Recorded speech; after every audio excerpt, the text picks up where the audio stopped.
নারায়ণগঞ্জের থান কাপড় ব্যবসায়ীরা ভালো নেই। একরকম অনিশ্চয়তার মধ্য দিয়ে দিন পার করতে হচ্ছে তাদের। লাখ লাখ টাকা বিনিয়োগ করেও লাভের মুখ দেখছেন না তারা। দিনে ১০০ টাকাও বেচা কেনা হচ্ছে না অনেকের।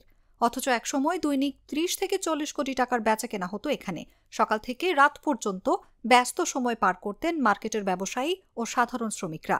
বর্তমানে মালিক শ্রমিকদের গল্প গুজব করে অলস সময় কাটে। অর্থনৈতিক একটু দুর্বল, এই কারণে আসলে মন্দা যাচ্ছে ব্যবসাটা। আগে সরকার তো মনে করেন এই দেশ থেকে সমস্ত অর্থনীতি নিয়ে গেছে গা, যার জন্য অর্থনীতি একটু চাপে পড়ছে। এই চাপটা আসলে এখন মানুষ বুঝতেছে যে আসলে কি অবস্থা হইতেছে। ব্যবসা বাণিজ্য সবকিছু মন্দা। এই যে আমাদের রেলওয়ে মার্কেটে প্রতিদিন বেচা কিনা হইতো মনে করেন না হইলো ৩০-৪০ কোটি টাকা বিক্রি হইতো। এমন দিন গেছে দেখা গেছে একটা লোক ৬০ করতে পারে না, ১০০ টাকা বিক্রি করতে পারে না।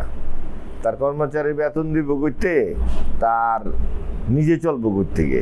স্থিতিশীল সরকার আসলে তখন মানুষের ভিতরে একটা স্বস্তি ফিরে আসবে, তখন অটোমেটিক দেখবেন বেচা কিনা সবকিছু ভালো হবে। রপ্তানির পাশাপাশি এসব পণ্য দেশের বিভিন্ন জায়গায় সরবরাহ করা হয়, কিন্তু বর্তমানে মার্কেটে ক্রেতার আনাগোনা নেই বললেই চলে। আগে ব্যবসায়ীরা যেখানে মাসে ১০ থেকে ২০ টন পণ্য বিক্রি করতেন, এখন ৩ টন বিক্রি করাও কষ্টসাধ্য হয়ে যায়।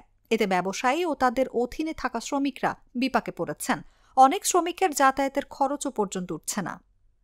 খোঁজ নিয়ে জানা গেছে, রেলওয়ে সুপারমার্কেট ও সংশ্লিষ্ট প্রায় ১৫০০ দোকান রয়েছে।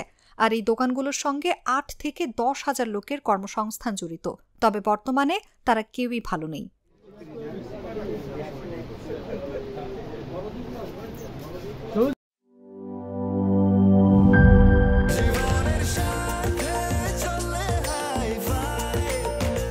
স্বাস্থ্যকর অল টাইম ফ্যামিলি কেক, সব সময় অল টাইম হেলদি লাইফ।